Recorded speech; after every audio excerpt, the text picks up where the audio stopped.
Hello students, कैसे हैं आप सब लोग। नेशनल इनकम यूनिट को विद इन 30 मिनट्स पूरा का पूरा रिवीजन करेंगे।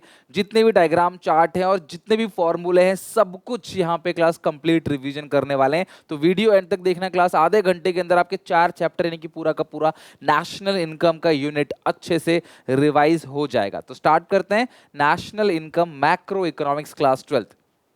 नेशनल इनकम में सबसे पहली जो चीज आपको पढ़नी है, there are 4 sectors in an economy. 4 sectors होते हैं। हाउस होल्ड सेक्टर यानी कि कंज्यूमर, जहां हम लोग आप लोग रहते हैं। दूसरा है बिजनेस फर्म, जो क्लास प्रोड्यूसर्स होते हैं। तीसरा है गवर्नमेंट। चौथा है क्लास अब्रॉड। अब्रॉड को रेस्ट ऑफ द वर्ल्ड या एक्सटर्नल सेक्टर भी कहते हैं, राइट। अब नेशनल इनकम में सर्कुलर फ्लो ऑफ इनकम क्या है, वो बहुत इंपॉर्टेंट है। इनकम का सर्कुलर फ्लो यानी कि हम लोग हाउस होल्ड लोग, आपको 2 सेक्टर का ही पढ़ना है, और ये फर्म, तो हम सारे लोग क्लास फर्म को क्या देते हैं, factors of production, land, labour, capital और एंटरप्रेन्योरशिप। तो हम फर्म को देते हैं फैक्टर्स ऑफ प्रोडक्शन, बदले में फर्म क्या करता है, पेमेंट करता है, जिसको बोलते हैं क्लास फैक्टर्स पेमेंट। ये रहा फैक्टर पेमेंट, यानी कि लैंड के बदले रेंट, लेबर के बदले वेजेस सैलरी, कैपिटल के बदले इंटरेस्ट ऑन कैपिटल, और एंटरप्रेन्योरशिप के बदले नॉर्मल प्रॉफिट। यानी हम लोग यहाँ पे काम करते हैं और यहाँ से हम लोग सैलरी लेते हैं, इनकम लेते हैं। ये हमारी फैक्टर, उनके लिए क्लास क्या है, क्लास फैक्टर पेमेंट, और हमारे लिए क्या है, फैक्टर इनकम। अब हम लोग उस इनकम से क्या करते हैं, इसी बिजनेसमैन के गुड्स एंड सर्विसेज को खरीदते हैं। यानी कि हम लोग क्या करते हैं क्लास, इनसे सामान खरीदते हैं, ये लोग हमें सामान बेचते हैं, फिर हम उस सामान की क्या करते हैं क्लास, पेमेंट करते हैं। This is called payment for goods and services और consumption expenditure. This is called circular flow of income in 2 sector economy. यहाँ पे एक बात ध्यान रखना, ये जो फैक्टर पेमेंट है ये मनी फ्लो है या नॉमिनल फ्लो है, और ये जो कंजप्शन एक्सपेंडिचर है ये भी मनी फ्लो या नॉमिनल फ्लो है। जबकि फैक्टर्स ऑफ प्रोडक्शन और गुड्स एंड सर्विसेज, इन दोनों को रियल फ्लो या फिजिकल फ्लो भी कहा जाता है। हमेशा ध्यान रखना, physical flow goods and services को मेजर करता है, इकोनॉमी में जीडीपी को मेजर करता है। मनी फ्लो मनी सप्लाई को मेजर करता है। अगर आप देखोगे तो फैक्टर मतलब कि इस पूरे सर्कुलर फ्लो ऑफ इनकम में अगर आप देखो 3 फेजेस हैं। सबसे पहला है क्लास प्रोडक्शन फेज, दूसरा है क्लास इनकम जनरेशन फेज, और तीसरा है क्लास डिस्ट्रीब्यूशन या इनकम डिस्पोजेबल फेज। यानी सबसे पहला फेज जहां प्रोडक्शन हो रहा है और लोगों की इनकम जनरेट हो रही है, ठीक है, सबसे पहला फेज। फिर दूसरा फेज क्या है कि लोग खर्च कर रहे हैं, सीधी सी बात है, लोग कमाएंगे तो खर्च करेंगे, और वही खर्चा तीसरे फेज में और लोगों की क्या बन जाती है, इनकम बन जाती है। जैसे हम लोगों ने काम किया फैक्ट्री से, हम लोगों ने पैसा कमाया, फिर हमने खर्च किया, तो हमारा खर्चा किसी और का क्या बन जाता है क्लास, इनकम बन जाता है। तो ये आप ध्यान रखना, circular flow of income in 2 sector economy, यही सबसे इंपॉर्टेंट है। जनरेशन फेज, ठीक है, दूसरा है डिस्ट्रीब्यूशन फेज, तीसरा है डिस्पोजिशन फेज। जनरेशन फेज के अंदर क्या होता है क्लास, प्रोडक्शन हो रहा होता है, ठीक है, उसके बाद लोगों की इनकम, जो जो काम कर रहा है उसको सैलरी दी जाएगी, फिर वो खर्च करेंगे तो उनका खर्चा आगे किसी और की इनकम बन जाएगी। नाउ एक डिफरेंस है जो बहुत इंपॉर्टेंट है इस पूरे के पूरे यूनिट में, स्टॉक और फ्लो का डिफरेंस। डायरेक्ट डिफरेंस पूछा जा सकता है, या ऑप्शन में कौन सा स्टॉक है कौन सा फ्लो है, या क्लासिफाई करो which one of these stock और कौन सा क्या है फ्लो विद वैलिड रीजन। तो स्टॉक वो वेरिएबल है क्लास जो मेजर किया जाता है पर्टिकुलर पॉइंट ऑफ टाइम पे, 1 जनवरी, 15 दिसंबर, 28 अप्रैल।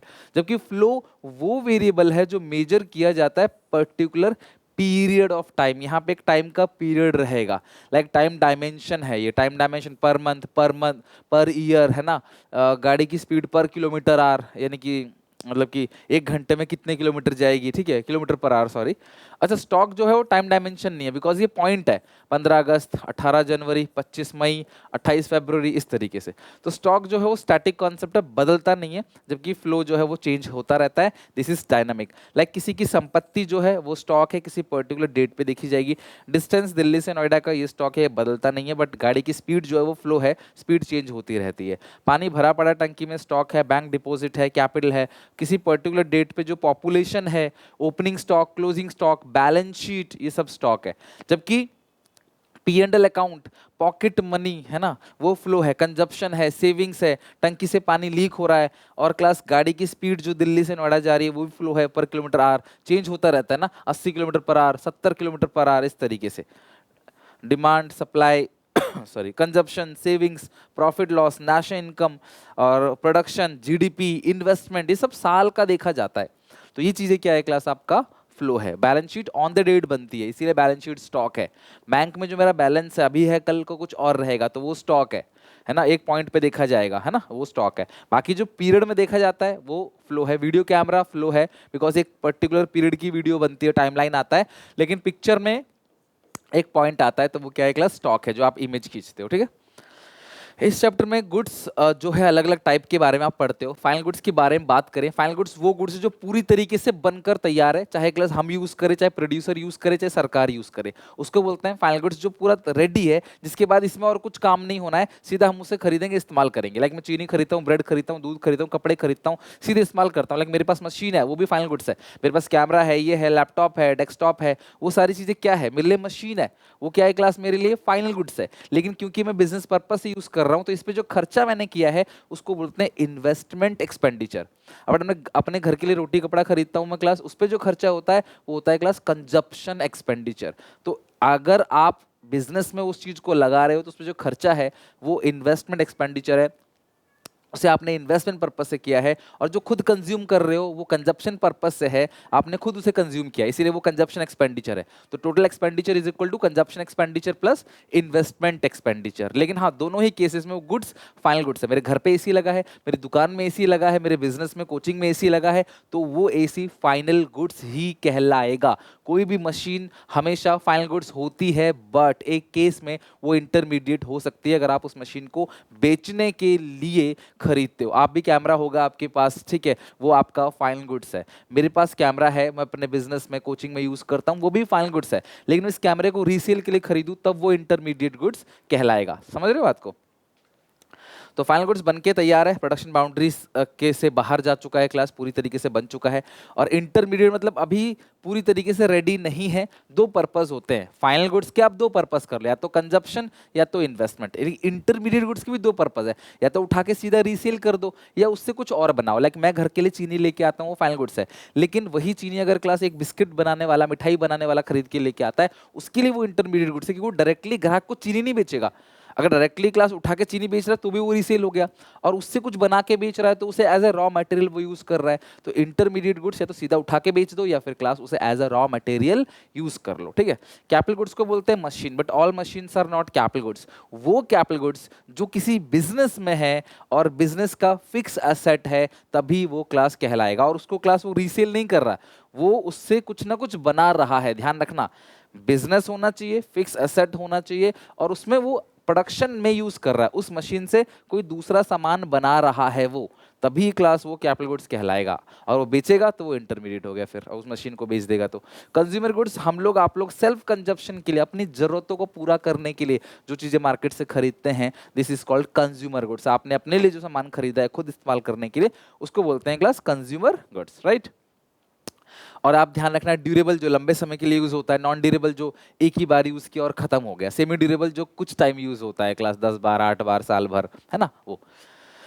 तो ये क्लास मैंने आपको बता दिया ऑलरेडी। कंप्यूटर परचेज कंज्यूमर जो घर के लिए क्लास कंप्यूटर यूज कर रहा है तो वो फाइनल कंजप्शन है, और वही कंप्यूटर अगर आपके बिजनेस में लगा है तो भी वो फाइनल गुड्स है, बट वहाँ पे वो इन्वेस्टमेंट पर्पज से है, तो उस पर जो खर्चा हो रहा है वो क्लास इन्वेस्टमेंट एक्सपेंडिचर है। और ये फाइनल गुड्स के साथ साथ एक कैपिटल गुड्स भी है, और घर पे जो कंप्यूटर लगा हुआ है वो फाइनल गुड्स के साथ साथ कंजप्शन गुड्स भी है। तो क्या एक ही गुड्स दोनों हो सकता है? यस, बिल्कुल हो सकता है। फाइनल गुड्स भी है, ये कंजप्शन गुड्स भी है, ये भी फाइनल गुड्स है, बट साथ में कैपिटल गुड्स भी है, क्योंकि वो एक कॉल सेंटर में लैपटॉप यूज हो रहा है। I hope class final goods intermediate goods के बीच में डिफरेंस समझ गए। फाइनल गुड्स कौन से हैं? जो रेडी टू यूज है, किसके द्वारा? बाय देयर फाइनल यूजर, जो लास्ट में उसे खुद यूज करेगा, आगे नहीं बेचेगा, ठीक है। इंटरमीडिएट गुड्स क्या है class? Not ready to use by their final user. Final user अभी रेडी टू यूज नहीं है, उसे नहीं यूज कर सकता, कुछ उसमें वैल्यू ऐड करना बाकी है अभी। पर्पस, हम इसे खुद कंजप्शन करेंगे या बिजनेस में लगाएंगे, इसको as a raw material use करेंगे, या फिर क्लास रीसेल करेंगे।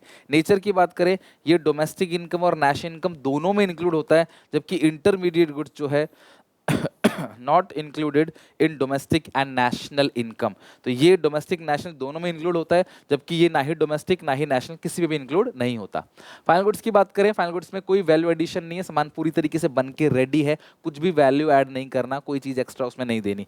इंटरमीडिएट गुड्स में वैल्यू ऐड करना है, क्योंकि क्लास अभी वो पूरी तरीके से बन के रेडी नहीं है। फाइनल गुड्स प्रोडक्शन बाउंड्री को क्रॉस कर चुका है, प्रोडक्शन जहां हो रहा है उस जगह से बाहर जा चुका है, बिल्कुल बन चुका है, लेकिन ये क्लास प्रोडक्शन बाउंड्री के अंदर है, ठीक है।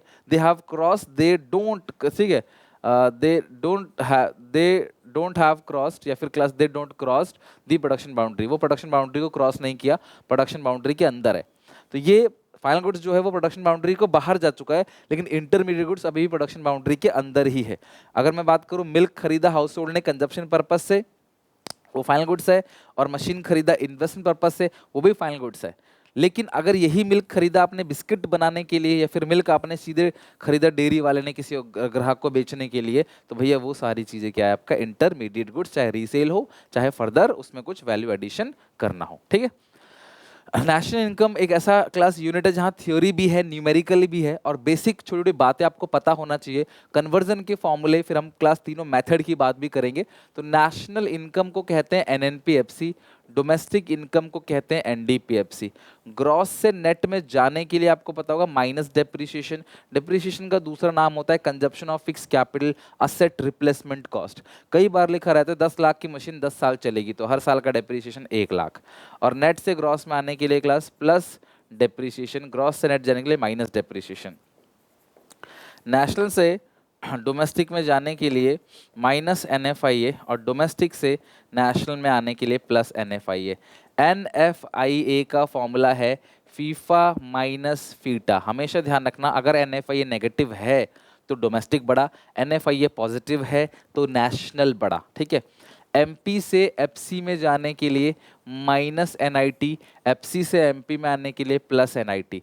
अगर क्लास एनआईटी नेगेटिव में है तो एमपी छोटा एफसी बड़ा, एनआईटी अगर पॉजिटिव में है तो एमपी बड़ा और एफसी छोटा। एनआईटी तभी नेगेटिव होगा जब सब्सिडी ज़्यादा होगा इनडायरेक्ट टैक्स से, बिकॉज एनआईटी का फॉर्मूला होता है net indirect tax is equal to indirect tax less subsidies. तो अगर सब्सिडी ज़्यादा है तो एनआईटी नेगेटिव में आ जाएगा, फिर एफसी बड़ा हो जाएगा, ठीक है। FC is greater than MP and vice versa, ठीक है। तो ये बेसिक फॉर्मूले हैं जिनका आपको ध्यान रखना है। बाकी आपको अगर कोई चीज़ निकालनी है, लाइक आपको जीडीपी एमपी निकालना है, गिवन है एनडीपी एफसी, तो आप ऐसे कन्वर्ट करोगे, ठीक है, क्लॉकवाइज, ठीक है। यानी कि नेट से ग्रॉस में जाने के लिए डोमेस्टिक से डोमेस्टिक सेम है, बट पीपी तो हमेशा सेम रहता है, एफसी से एमपी में जाने के लिए प्लस एनआईटी। तो ये एक बेसिक फॉर्मूले है, यानी कि एक चीज़ अगर आपको गिवन है, एक आइटम गिवन है, उससे दूसरा आइटम कैसे निकालना है, उसके लिए फॉर्मूले जो आपको ध्यान रखना है, ओके।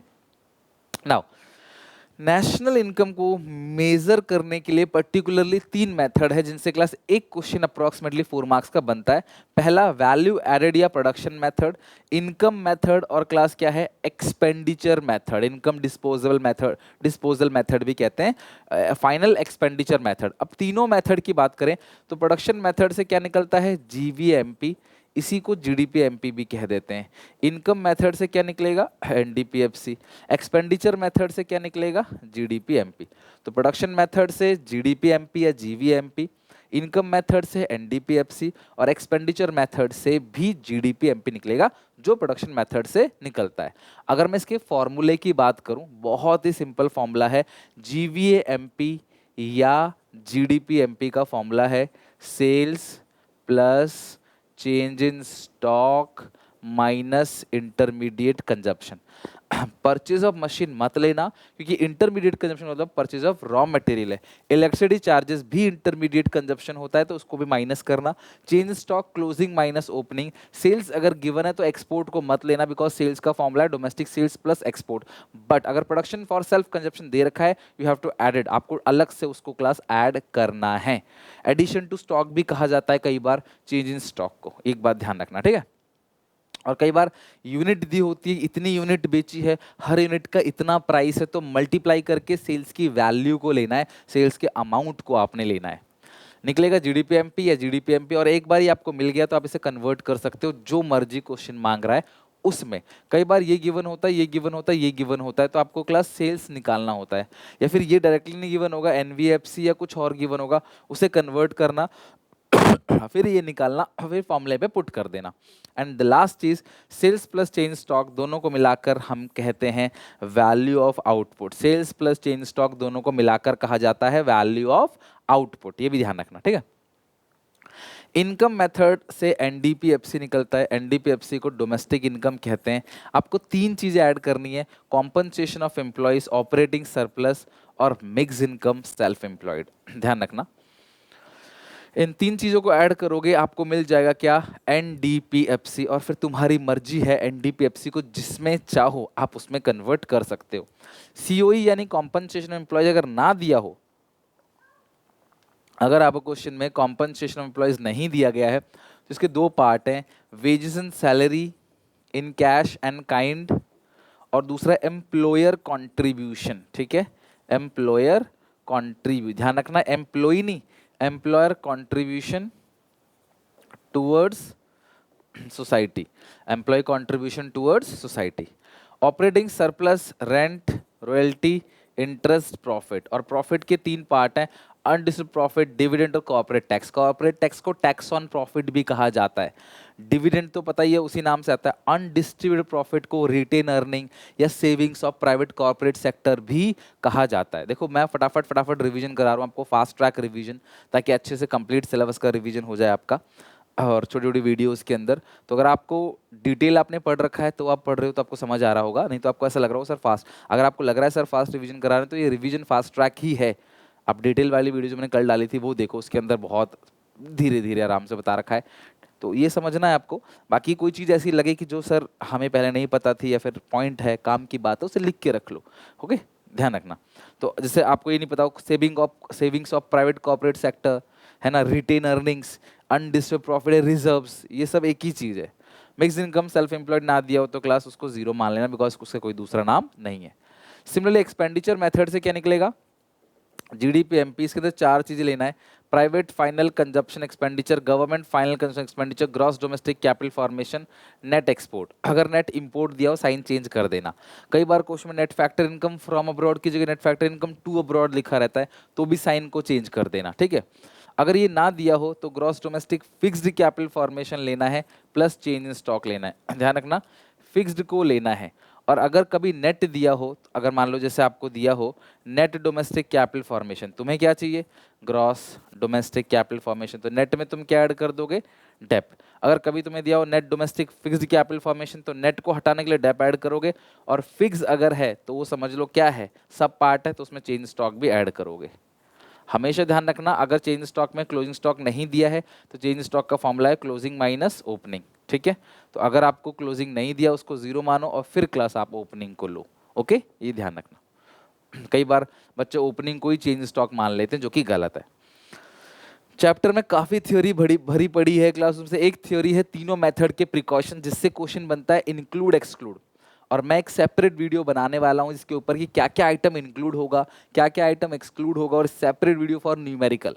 आई नो क्लास आप लोगों को वो सेपरेट चाहिए, एक सेपरेट वीडियो जिसमें सारे इंक्लूड एक्सक्लूड वाला आइटम दे दिया और सब कुछ कवर हो गया। और एक सेपरेट वीडियो है न्यूमेरिकल्स के ऊपर, तो वो सब मैं क्लास काम कर रहा हूँ, बिना बोले आपको समय पे मिल जाएगा। ठीक है, पर जितना अभी चल रहा है उसको जरूर कर लो। प्रिकॉशंस, प्रोडक्शन मेथड को लगाने से पहले, किन किन बातों का ध्यान रखना चाहिए। सबसे पहली बात, sale of second hand goods आपको नहीं लेना, बट उस सेकेंड हैंड गुड्स की सेल पे कोई ब्रोकरेज कमीशन है तो वो आपको काउंट करना है, वो न्यू सर्विस है। ठीक है, तो कोई कमीशन ब्रोकरेज है वो आपको लेना है, सेल आपको नहीं लेना। अपने लिए प्रोडक्शन किया, मेरी बात ध्यान से सुनना, अगर आपने अपने किचन गार्डन में कुछ सब्जी वगैरह उगाई है तो वो आप अपने लिए कर रहे हो, वो आप नेशनल इनकम में नहीं लोगे। लेकिन आपने उगाया मार्केट के लिए खेत में, लेकिन आपने कुछ अपने पास रख लिया, उसको नहीं बेचा, तो ऐसी चीज़ों को बोलते हैं क्लास प्रोडक्शन, मतलब सेल्फ प्रोडक्शन। अपने खुद के लिए आपने प्रोडक्शन किया, बेचा नहीं, आपने उसको खुद रख लिया। ठीक है, प्रोडक्शन फॉर सेल्फ कंजप्शन। तो भैया उसकी इम्प्यूटेड वैल्यू को क्लास आपने लेना है, आपने उसे मार्केट में बेचा नहीं, खुद रख लिया अपने पास, तो उसका अंदाजा लगाओगे, उसकी जो इम्प्यूटेड वैल्यू है वो आपको क्लास काउंट करनी है। चौथा है क्लास इंटरमीडिएट गुड्स, हमें काउंट नहीं करना। जो इंटरमीडिएट गुड्स होता है वो ऑलरेडी फाइनल गुड्स के अंदर इंक्लूड है। लकड़ियों की कीमत चेयर की वैल्यू में ऑलरेडी इंक्लूड है, आपने चेयर ले लिया, लकड़ी की वैल्यू को मतलब डबल काउंटिंग हो जाएगी। चेंज स्टॉक को लेना है क्लास क्लोजिंग, मतलब कि क्लोजिंग माइनस ओपनिंग, और इंक्रीज हो रहा होगा तभी लोगे, डिक्रीज हो रहा होगा तो फिर तो वो माइनस हो जाएगा नेगेटिव में।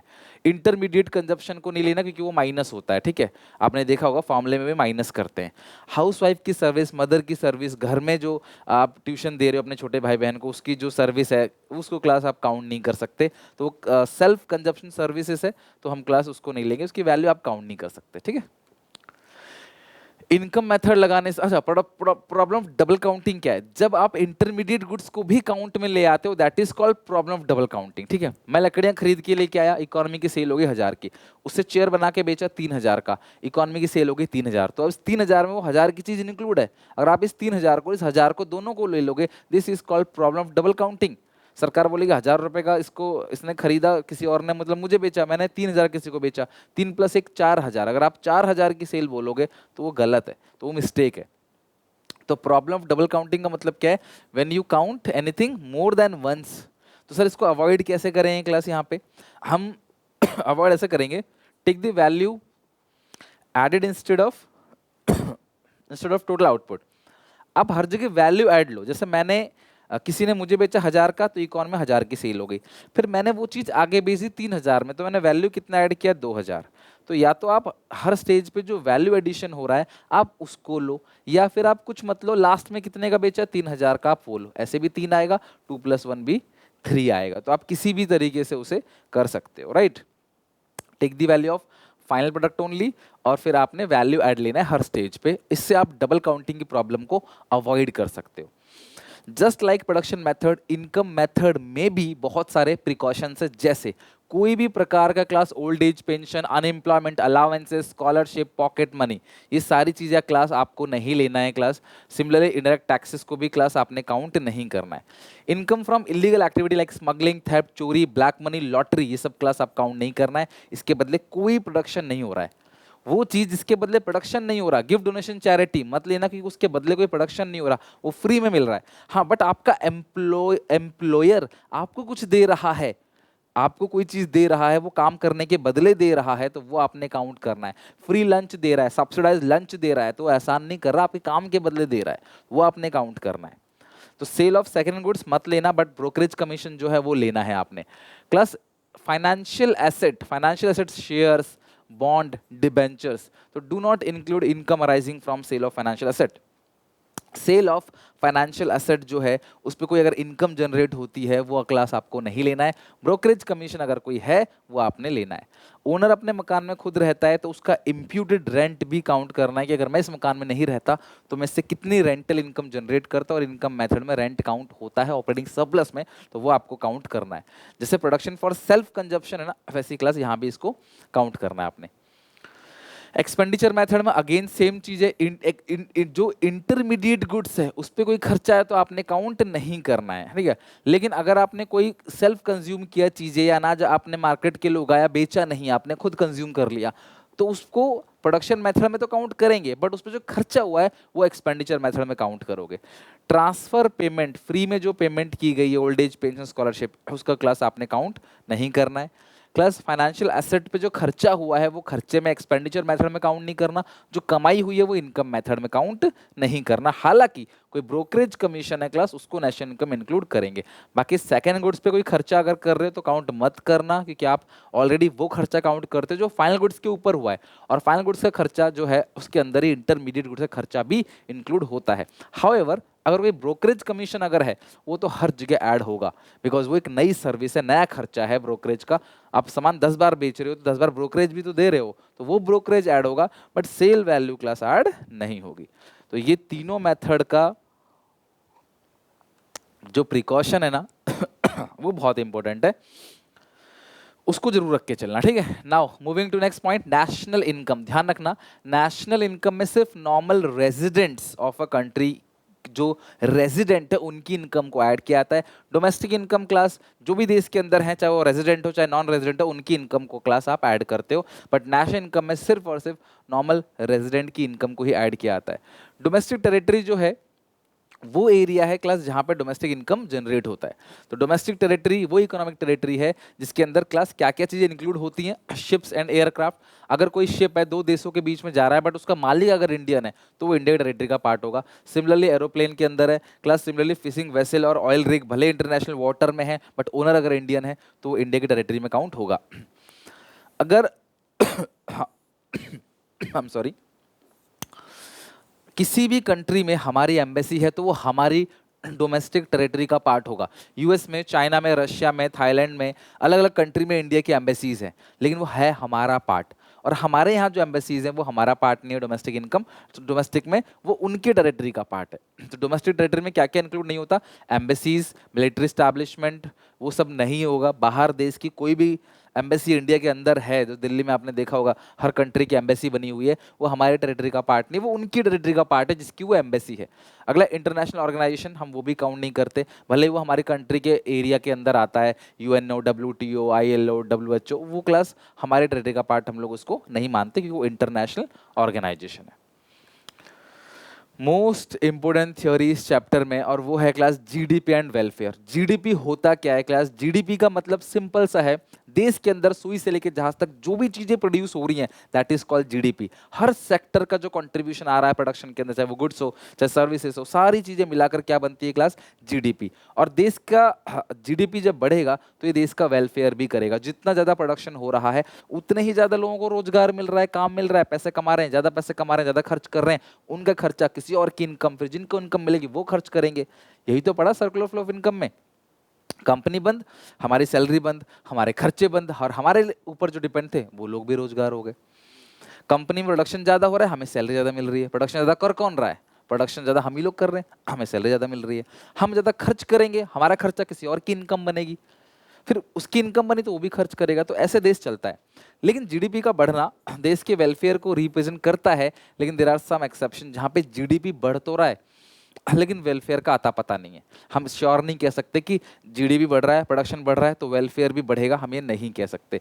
जैसे डिस्ट्रीब्यूशन ऑफ जीडीपी, सामान ज्यादा बन रहा है लेकिन जो एक्स्ट्रा प्रोडक्शन हो रहा है उसका बेनिफिट सिर्फ अमीरों को मिल रहा है। अमीर और अमीर होते चले जा रहे हैं, गरीब और गरीब होते चले जा रहे हैं। लाइक ज्यादा गाड़ियां, ज्यादा स्कूल, ज्यादा हॉस्पिटल, ज्यादा मेडिकल टेक्नोलॉजी बन रही है, ज्यादा फ्लाइट्स उड़ रही हैं, लेकिन अमीर लोग ही उसमें घुसे चले जा रहे हैं, गरीब तो अभी भी वो बेनिफिट नहीं लेके आ पा रहा। तो इससे जीडीपी तो बढ़ रहा है देश का, लेकिन जब सब लोगों का भला ना होना, कुछ ही लोगों का, फ्यू हैंड ऑफ पीपल का भला अगर होता है तो क्लास वो फायदेमंद चीज नहीं है, वो देश का वेलफेयर नहीं बढ़ा रहा। अगला कॉम्पोजिशन ऑफ जीडीपी, प्रोडक्शन तो बढ़ रहा है बट किसका? हथियार का, आर्म्स, एम्यूनिशन, है ना, गोला बारूद, बंदूकें, इन सब का प्रोडक्शन बढ़ा रहे हो आप, तो इससे देश को सेफ्टी मिल सकती है, लेकिन गरीबी, भुखमरी, वेलफेयर क्लास इससे नहीं हो रहा है। अगला है बार्टर सिस्टम। आज भी हमारे देश में सामान के बदले सामान वाली प्रथा चलती है। हम एक सामान देते हैं, दूसरा सामान लेते हैं, गांव में किसानों से काम करा के उसको अनाज देते हैं। तो जब इतनी चीजें हो रही हैं, आपने भी कभी जूते बेच के, कप और क्लास बुढ़िया के बाल बेच के सोन पापड़ी खाई होगी, ठीक है, गांव में ज़्यादातर चीज़ें चलती हैं। फिर आप कोई भी रद्दी कबाड़ा वाला आता है उसको देते हो, उससे संतरे, आम, इमली खरीद लेते हो। तो ये बार्टर सिस्टम एक्सचेंज है, इसको कहीं भी जीडीपी में रिकॉर्ड नहीं किया जाता। ये जीडीपी का लिमिटेशन है कि जो हमारे देश की जीडीपी है, इवन वो एक्चुअल जीडीपी है, हम भरोसा कर ही नहीं सकते उसके ऊपर, क्योंकि उसके अंदर बार्टर सिस्टम भी इंगेज है, जो हमारे देश में अभी पूरी तरह से खत्म नहीं हुआ है। और जब भी मैं यहाँ पे बात करता हूँ, रियल जीडीपी की बात करता हूँ, मैं आगे चल के बताऊंगा दो तरह की जीडीपी है, हम यहाँ पे बात करते हैं रियल जीडीपी की। तो जीडीपी का बढ़ना देश के वेलफेयर को शो करता है, but this kind of GDP is called real GDP. तो barter system exchange, composition of GDP, distribution of GDP, last में सबसे इंपॉर्टेंट एक्सटर्नलिटीज। देखो हर चीज जीडीपी में रिकॉर्ड होता है, लेकिन ये चीज रिकॉर्ड नहीं होता। किसी ने कुछ अच्छा काम किया, पार्क बनाया, उस पार्क से आसपास के लोगों का बहुत भला हो रहा है, बट इस जीडीपी में रिकॉर्ड नहीं होगा क्योंकि लोग उसके लिए कुछ पे नहीं कर रहे, तो वो फ्री की चीज होगी तो हम जीडीपी में रिकॉर्ड नहीं कर पाते। या फिर कंपनियां, फैक्ट्रियां जो है धुआं निकाल रही हैं, आपको लगेगा सर इससे हमें क्या नुकसान हो रहा है? नुकसान हो रहा है। इस धुएं की वजह से आप महीने में जो मतलब कि साल में एक बार बीमार पड़ते थे, आज साल में 4 बार बीमार पड़ रहे हो, आपकी जेब पे 4 बार खर्चा आ रहा है। इस कंपनी के ऊपर कोई पेनल्टी लग नहीं रहा है इस चीज के लिए, जो पूरे देश को बीमार कर रही है। तो ये हो गया क्लास आपका नेगेटिव एक्सटर्नलिटीज। कोई नेगेटिव इंपैक्ट डाल रहा है बट कोई पेनल्टी नहीं लगाई जा रही, कोई पॉजिटिव इंपैक्ट डाल रहा है, कोई रिवॉर्ड नहीं मिल रहा उसको, क्योंकि ये जीडीपी में रिकॉर्ड नहीं किया जा सकता। जीडीपी में सिर्फ ये सामान कितने का बना, भैया इससे भी तुम्हें कितना नुकसान हो रहा है, बट तुम इसको जीडीपी में रिकॉर्ड नहीं करते। दिस इज कॉल्ड एक्सटर्नलिटीज, कुछ ऐसे एक्सटर्नल फैक्टर जो रियल में जीडीपी पे इंपैक्ट डालता है बट हम उसको रिकॉर्ड नहीं करते, क्योंकि उसको मेजर करना पॉसिबल नहीं है, बिकॉज उसके लिए किसी को कोई पेनल्टी या कोई रिवॉर्ड नहीं मिल रहा है, राइट। शॉर्टकट में बताया था मैंने, B C D E, A B C D E, B barter system, C composition, D distribution और ई एक्सटर्नलिटीज। थोड़ी देर पहले ही बात कर रहा था दो तरह की जीडीपी की, रियल और नॉमिनल। बहुत इंपॉर्टेंट है, ध्यान से सुनना। रियल जीडीपी, जब जीडीपी कांस्टेंट ईयर प्राइस पे मेजर किया जाता है।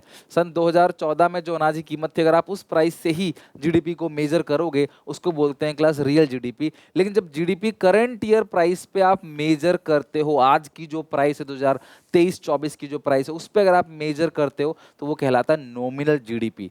ध्यान रखना, the value of total product is low. यहाँ पे ना टोटल प्रोडक्ट की वैल्यू बहुत कम होगी, क्यों? प्राइस पुराना ले रहे हैं। इसको बोलते हैं क्लास इन्फ्लेशन एडजस्टेड जीडीपी।